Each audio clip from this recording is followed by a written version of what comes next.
안녕하세요. 인해짱 TV의 인해 짱입니다.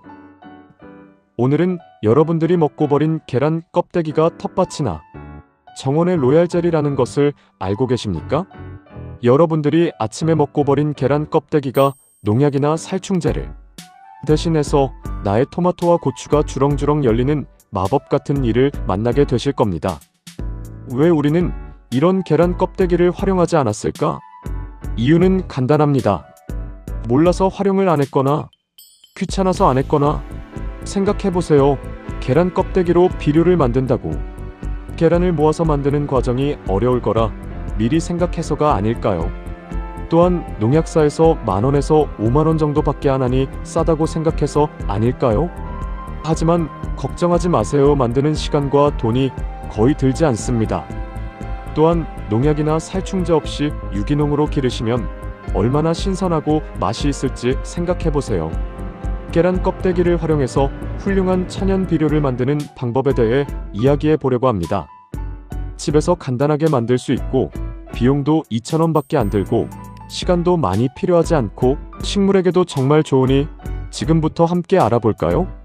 사실 계란 껍데기는 식물 성장에 꼭 필요한 영양소를 듬뿍 담고 있는 보물 같은 존재입니다.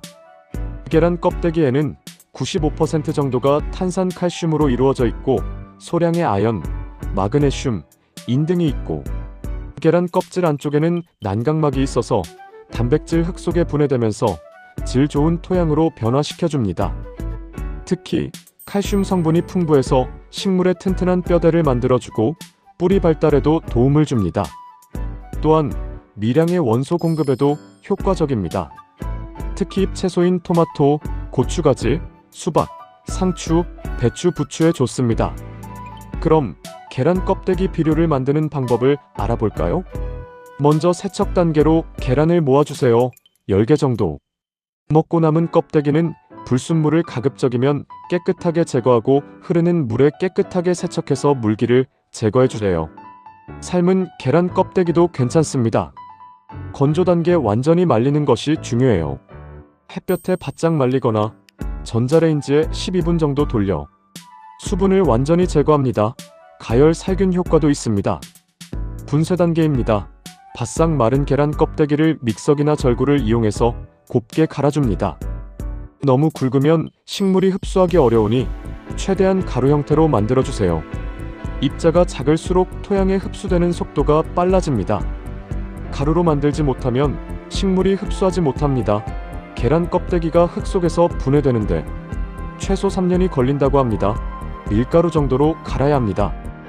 단단한 계란 껍데기를 식물이 흡수하기 편한 수용성, 칼슘으로 변화시켜주는 일입니다. 너무 거창한 것이 아닙니다. 바로 우리 주방에서 사용하는 식초입니다. 식초가 계란 껍데기를 만나면 강렬한 화학 반응이 일어납니다. 집에 없다면 슈퍼에서 일반 양조 식초 1,200원에 구입하시면 됩니다. 사과 식초, 곡물 식초도 괜찮습니다. 유리병을 준비해주세요. 여기에 계란 껍데기 10개 정도의 식초 500ml 넣어주세요. 식초 넣을 때 천천히 넣어주세요. 넣을 때 치익하는 소리와 함께 많은 거품이 발생할 것입니다. 놀라지 마세요. 좋은 징조입니다. 화학 반응이 발생해서 변하는 과정이기 때문입니다. 가루로 해서 넣어야 수용성 칼슘으로 변화용이합니다. 거품이 어느 정도 가라앉으면 헝겊으로 입구를 가볍게 막아주세요. 여기서 주의할 점은 식초와 계란 껍데기가 계속 화학 반응을 하고 있기 때문에 입구를 뚜껑으로 밀폐 시 유리병이 깨질 수 있으니 꼭 헝겊이나 키친타올로 입구를 밀봉해주세요. 직사광선이 들지 않는 선을 한 곳에서 2주 정도 숙성시켜줍니다. 이후 잘 걸러서 액체만 담아서 사용하시면 됩니다.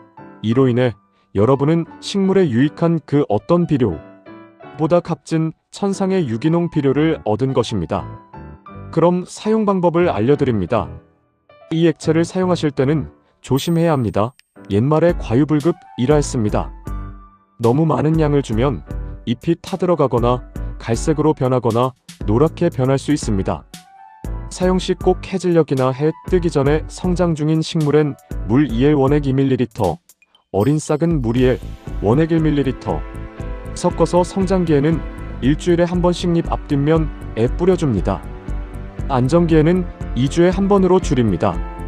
열매가 달리기 시작할 때는 칼슘을 많이 필요할 때입니다. 이때 주면 열매가 튼튼해집니다. 계란 껍데기 가루는 일부 남겨둡니다. 다양한 방법으로 활용할 수 있습니다. 계란 껍데기 가루를 식물 뿌리 주변에 뿌려주면 뿌리가 튼튼해지고 벌레들이 못 오도록 지뢰 역할을 해줍니다. 흙에 섞어주기 화분 흙이나 텃밭에 섞어주면 식물에게 칼슘을 공급해줍니다. 특히 토마토나 고추처럼 열매를 맺는 식물에 좋습니다. 퇴비와 함께 사용하기 퇴비를 만들 때 계란 껍데기 가루를 함께 넣으면 퇴비의 질을 높일 수 있습니다. 계란 껍데기 비료의 장점은 다음과 같습니다. 천연 재료 화학 비료와 달리 천연 재료로 만들어져서 안심하고 사용할 수 있습니다. 친환경 쓰레기를 줄이고 환경 보호에도 기여할 수 있습니다. 저렴한 비용 계란 껍데기는 쉽게 구할 수 있어서 비용 부담이 적습니다. 식물 건강 증진 칼슘과 미량 원소를 공급하여 식물의 건강을 돕습니다. 다시 한번 정리합니다. 1. 계란 껍데기를 10개를 세척한다. 2. 껍데기 건조한다. 3. 계란 껍데기 가루로 만든다. 4. 계란 가루 10개, 식초 500ml 넣는다. 유리병에 입구를 키친타올로 막고 14일 숙성시킨다. 식초 14일 걸러서 물 1L에 식초 내린 물 10ml 넣고 잎 주위 뿌린다. 자, 오늘은 계란 껍데기를 활용한 천연 비료 만들기에 대해 알아보았습니다. 어렵지 않으니 지금 바로 시작해보세요. 버려지는 계란 껍데기로 식물도 건강하게 키우고 환경도 보호하는 일석이조의 효과를 누려보세요. 감사합니다.